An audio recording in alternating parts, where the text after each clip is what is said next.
سڵاوتان لێبێتووەم کاتتان باش بینەرانی خۆشەویستی تلڤیزیۆنی کۆمەڵە. لەگەڵ هاوڕانی هاوکارم هاتوونەتەوە خزمەتتان بۆ پێشکەشکردنی گەشتیاوڵەکانی ئەمڕۆ هەینی سەرەتا سەردێڕی گرنگترین هەواڵەکان.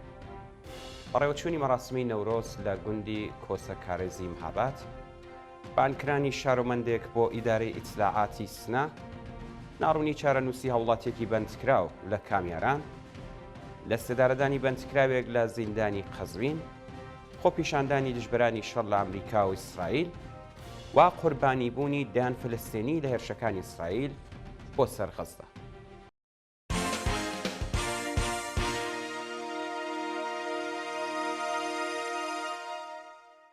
درێژەی هەواڵەکان بەڕێوەچوونی مەراسمی نەورۆز لە گوندی کۆسەکارێزی مەهاباد ڕۆژی پێنجشەممە 24 ڕەشەممە خەڵکی گوندی کۆسەکارێزی مەهاباد و ئاواییەکانی دەوروبەری مەراسمی نەورۆزی کوردەواریان بە جۆش و خڕۆشێکی بێوێنە بەڕێوە برد. لە ڕۆژانی کۆتایی ساڵدا زۆربەی شارۆچکە و گوندەکانی کوردستان گۆڕەپانی مەراسمەکانی نەورۆز بە جلوبەرگی کوردی بوو و بەشداربووان بە هەڵکردنی مەشغەڵی سەرکەوتن و وەچنەوەی دروشم هاتنی بەهار و ساڵی تازەیان لە هەموو کوردستانیان پیرۆزبایی کردووە. ڕێزگرتن لە یادی دوو گیانبەختکردووی شۆڕشی ژینا لە حەسەناوا و سنە. ڕۆژی پێنجشەممە 24 ڕەشەمە هاوکات لەگەڵ دوایین پێنجشەممەی کۆتایی ساڵ بنەماڵەی گیانبەختکردوانی شۆڕشی ژینا لە کوردستان لەسەر مەزاری ئازیزانیان کۆبوونەوە و ڕێزیان لە بیرەوەریەکانیان گرت. بەپێی ئەو وێنانەی کە بەدەستمان گەیشتووە بنەماڵەی نەمەر هومەن عەبدوڵڵاهی لە حەسەناوای سنا لەسەر مەزاری ئەو گیانبەختکردووە کۆبوونەوە و ڕێزیان لە بیرەوەریەکانی گرت. لەلایەکی دیکەوە ڕۆژی ڕابردوو ساڵ ڕۆژی لەدایکبوونی ئاریان خۆشگەوار لە گیانبەختکردوانی شۆڕشی ژینا لە شاری سنە بوو و بنەماڵەی ئەو هەمیشە زیندووە هاوڕێ لەگەڵ دۆستانی مەزارەکان گوڵباران کرد و بەڵێنیاندا درێژە دەری ڕێگای پەرشانازیان. برینداربوونی دوو کۆڵبەر لە سنووری نەوسوود. شەوی پێنجشەممە 24 ڕەشەمە دوو کۆڵبەری خەڵکی گوندی هەشەمێزی سەر بە شاری سنا بەناوەکانی کەیهان ئەحمەدی تەمەن 43 ساڵ و کۆسار ئەحمەدی تەمەن 24 ساڵ بە تەقەی هێزەکانی ڕەژیم بە سەختی بریندارکران. بەپێی راپۆرتی کۆڵبەر نیوز شەوی پێنجشەممە کۆمەڵێک کۆڵبەر لە سنووری نەوسوود کەوتونەتە بۆ سەی هێزەکانی ڕەژیم و ڕاستە و خۆتەقیان لێکراوە. لە ئاکامی هێرشی هێزەکانی حکوومەتدا دوو کۆڵبەر بەناوەکانی کۆسار ئەحمەدی و کەیان ئەحمەدی بە سەختی بریندار و ڕەوانەی نەخۆشخانەکراوە. بانکرانی شارۆمەندێک بۆ ئیدارەی ئیتلاعاتی سنا. ڕۆژی پێنجشەممە 24 ڕەشەمە هاوڵاتیەکی خەڵکی گوندی تەنگی سەری سەر بە شاری سنا بە ناوی فواد شەعبانی تەمەن 34 ساڵ لەلایەن ئیدارەی ئیتلاعاتی ئەو شارەوە بانکێشت کرا. بە پێی زانیاریەکان فواد شەعبانی لە ڕێگەی تەلەفۆنەوە بانکێشتی ئیدارەی ئیتلاعات کراوە.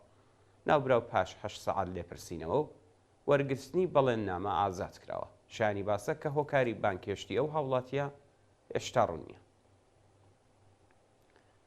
پیرۆزبایی ساڵی نوێ لەلایەن دایە ئەفسانە یوسفی دایکی پێژمان فاتحی. ڕۆژی پێنجشەممە 24 ڕەشەمە دایە ئەفسانە دایکی هەمیشە زیندوو پێژمان فاتحی هاتنی ساڵی نوێی هەتاوی و نەورۆزی لە هەموو خەڵکی کوردستان و دەماڵەی سەربەرزی گیانبەختکردوانی ڕێگەی ئازادی پیرۆزبایی کرد. دای ئەفسانە لە ڤیدیۆکەیدا ساڵی تازەی لە کۆمەڵگەی دادخوازان بنەماڵەی گیانبەختکردوانی ڕێگەی ئازادی و بەرابەری و نەمران پێژمان فاتحی، موحسین مەزلوم، هەژیر فەرامەرزی و وەفا ئازربەر کە لە ڕێکەوتی نوێی ڕێبەندانی 1402 لەلایەن کۆماری ئیسلامیەوە لە سێدارەدران کردووە. دای ئەفسانە بۆ ساڵی تازەی هەتاوی هیوای سەرکەوتنی بۆ هەموو گەلانی ئێران خواست و داوای کرد یەک ڕیز و یەکگرت و بەرەنگاری ڕژیمی کۆنەپەرستی کۆماری ئیسلامی بنەوە. ناردنی پەروەندەی ماشەڵا کەرەمی بۆ دادگاکانی نەزەراباد و کەرەج. پارێزەری ماشەڵا کەرەمی باوکی هەمیشە زیندوو محەممەد مهدی کەرەمی لە گیانبەختکردوانی شۆڕەشی ژینا ڕۆژی پێنجشەممە 24 ڕەشەمە ڕایگەیاند پەروەندەی ئەو باوکە دادخوازە پاش چەند مانگ بەندکران ڕەوانەی دادگاکانی نەزەراباد و کەرەج کراوە. ڕۆژی هەفتەی بە فرامباری 1401 محەممەد مهدی کەرەمی هاوڕێ لەگەڵ محەممەد حسەینی کە لە ڕەوتی ناڕزایەتیەکانی شاری کەرەج دەست بە سەرکرابوون لە سێدارەدران. هێزانامنیەکانی ڕژیم لە مانگی گەلاوێژی 1402دا ماشەڵا کەرەمی باوکی دادخوازی ئەو هەمیشە زیندویان دەست بەسەر و بۆ زیندانی کەرەج واستەوە. عەلی شەریفزادەی ئەردەکانی پارێزەری بنەماڵەی کەرەمی ڕۆژی ڕابردوو ڕایگەیاند پەروەندەی ماشەڵا کەرەمی بە تۆمەتەکانی چالاکی تەبلیغی دژی نظام، ئیجماع و تەبانی دژ بە ئەمنیەتی وڵات، وەرگرتنی ماڵی ناشەرعی و پوڵشووی، ڕەوانەی دوو دادگای کەرەج و نەزەرابەت کراوە و دەستڕەسی بە پەروەندەکەی نییە. ناڕوونی چارەنووسی هاوڵاتیەکی بەندکراو لە کامیاران. بە پێی راپۆرتی ناوەندەکانی مافی مرۆڤ، چارەنووسی ڕامین گورگانی هاوڵاتی خەڵکی کامیاران پاش 8 ڕۆژ بەندکران بە ناڕوونی ماوەتەوە و بنەماڵەکەی نیگەرانی دۆخی تەندروستی ناوراون. ڕامین گورگانی ڕۆژی 15 ڕەشەمەی 1402 لەلایەن هێزانامنیەکانەوە لە کامیاران دەست بەسەر و بۆ شوێنێکی نادیار گوازرایەوە. ناوبراو لە چەند ڕۆژی ڕابردوودا لە پەیوەندیەکی کورتی تەلەفۆنیدا ڕایگەیاندووە کە لە گرتوخانەی ئیتلاعاتی ئەو شارە ڕاگیراوە و لە دەست ڕاگەیشتن بە پارێزەر بێبەشکراوە. بە پێی راپۆرتی ناوەندەکانی مافی مرۆڤ لە مانگی ڕابردوودا بەلانی کەم 54 شارۆمەند و چالاکی مەدەنی لە پارێزگاکانی ئازەربایجانی غەربی، کوردستان و کرماشان لەلایەن هێزانامنیەکانەوە دەست بەسەر کرا. مانگرتنی کرێکارانی شاغڵ لە پترۆشیمی پێترۆنات ئاسیای ماحشەر. ڕۆژی پێنجشەممە 24 ڕەشەمە کرێکارانی شاغڵ لە پێترۆشیمی پێترۆنات ئاسیا لە ناوچەی تایبەتی ئابووری بەندەری ماحشەر بۆ چوارمین ڕۆژی بەردەوام درێژەیان بە مانگرتندا. بە پێی راپۆرتەکان کرێکارانی ئەو شرکەتە لە ئاست دەرکردنی 30 کەس لە هاوکارەکانیان ناڕازین و دەستیان داوەتە مانگرتن.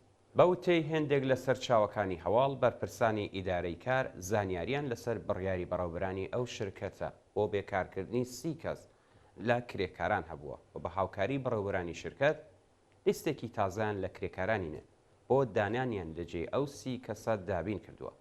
جێگەی ئاماژەیە کە بەرپرسانی شرکەت هەڕەشەی دەرکردنیان لە کرێکارانی مانگرتوو کردووە. کۆبوونەوەی کرێکارانی شارەداری لە زاهدان. ڕۆژی پێنجشەممە 24 ڕەشەمە کرێکارانی شاغڵ لە شارەداری زاهدان لە ئاستنەدانی داخوازیەکانیان کۆبوونەوە. بە پێی راپۆرتی حالوەش کرێکارانی شارەداری زاهدان ماوەی 5 مانگە حەقدەستیان وەرنەگرتووە و لە دۆخێکی خراپدا ژیان بەسەرە بن. بەوتەی کرێکاران لە ساڵی تازە نزیک بوونەتەوە و مانگی ڕەمەزانیش هاتووە، بەڵام نەجێژنانیان وەرگرتووە و نەپاداشی کۆتایی ساڵ. هەروەها بەهۆی نەدانی 5 مانگ حەقدەست توانای دابینکردنی پێداویستیەکانی ژیانیان نییە و مەعیشەتی خۆیان و بنەماڵەکانیان کەوتۆتە مەترسیەوە. ئەعدامی بەندکراوێک لە زیندانی قەزوین. بەیانی ڕۆژی پێنجشەممە 24 ڕەشەمە حکمی ئەعدامی بەندکراوێک بە ناوی بێهزاد بیدرەنگ لە زیندانی ناوەندی قەزوین جێبەجێکرا. بە پێی زانیاریەکان بێهزاد بیدرەنگ 2 ساڵ لەمەوبەر بە تۆمەتی پەیوەندیدار بە مادەی هۆشبەر دەست بەسەر و دواتر لەلایەن دەستگای قەزای ڕژیمەوە بە ئێعدام مەحکوم کرابوو. ناوبراو خەڵکی شارستانی عەجەبشێر خێزاندار و باوکی 2 منداڵ بووە و بەیانی ڕۆژی پێنجشەممە حکومەکەی چۆتە بواری جێبەجێکردنەوە. خۆپیشاندانی دژبەرانی شەڕ لە ئەمریکا و ئیسرائیل. ڕۆژی پێنجشەممە 24 ڕەشەمە لایەنگرانی فلەستین و دژبەرانی شەڕ لە سان فرانسیسکۆی ئەمریکا و تەلاویۆی ئیسرائیل خۆپیشاندانیان کرد و خوازیاری ڕاگررتنی دەست بەجێی شەڕ بوون. بە پێی راپۆرتەکان بنەماڵەی دیلە ئیسرائیلەکانی دەستی حەماس و دژبەرانی شەڕ لە شاری تەلاوی کۆبوونەتەوە و بەوتنەوەی دروش خوازیاری ڕاگررتنی شەڕ و دەست لە کارکێشانەوەی نەتانیاهۆ بوون. لەلایەکی دیکەوە لایەنگرانی فلەستین لە فڕۆکەخانەی سان فرانسیسکۆی ئەمریکا کۆبوونەوە و حمایەتیەکانی ئەو وڵاتە لە دەوڵەتی ئیسرائیلیان بە توندی شەرمەزار کرد و خوازیاری کۆتایی هێنان بە ناردنی چەک و چۆڵ بۆ ئیسرائیل. دواهۆڵمان سەبارەتە بە قوربانیبوونی دایان فلەستینی لە هێرشەکانی ئیسرائیل بۆ سەر غەزە. لە 24 کاتژمێری ڕابردوودا بەلانی کەم 6 فلەستینی لە هێرشی ئیسرائیل بۆ سەر گرتبوونەوەی ئاوارەکان لە کاتی وەرگرتنی یارمەتیدا گیانیان لەدەستا و 160 کەسی دیکەش بریندار بوون. بە پێی راپۆرتی ئەلعەرەبیە هێلیکۆپتەرەکانی ئیسرائیل بە ئەنقەست ڕیزی ئاوارەکانیان لە کاتی وەرگرتنی یارمەتی مرۆیی کردوتە ئامانج هەرچەند دەوڵەتی ئیسرائیل هێشتا بەرپرسیارەتی هێرشەکەی لە ئاستۆ نەگرتووە. بەڵام بەرپرسانی بێداشتی غەزە دەڵێن 6 کەس لەو هێرشەدا کوژراون و 160 کەسی دیکەش بە سەختی بریندار بوون. بەپێی ئاماری نەتەوەی گرتوەکان لە سەرەتای دەستپێکی شەڕی نێوان حەماس و ئیسرائیل لە غەزە 31,000 کەس گیانیان لەدەستداوە کە 12,300 کەسیان منداڵ بوون و 71,500 کەسیش بریندار بوون. لە کەرانی باختەریش تا بە ئەمڕۆ 358 منداڵ بە دەستڕێژی گولەی هێزەکانی ئیسرائیل کوژراون و بە هەزاران کەس دەست بەسەر و ڕەوانەی زیندان کرا. بەڵێ ئازیزان و خۆشەویستان گەشتیاڵەکانی ئەمڕۆتان پێشکەشکرا. فەرموو بۆ بینینی درێژەی بەرنامەکانی تەلەڤیزیۆنی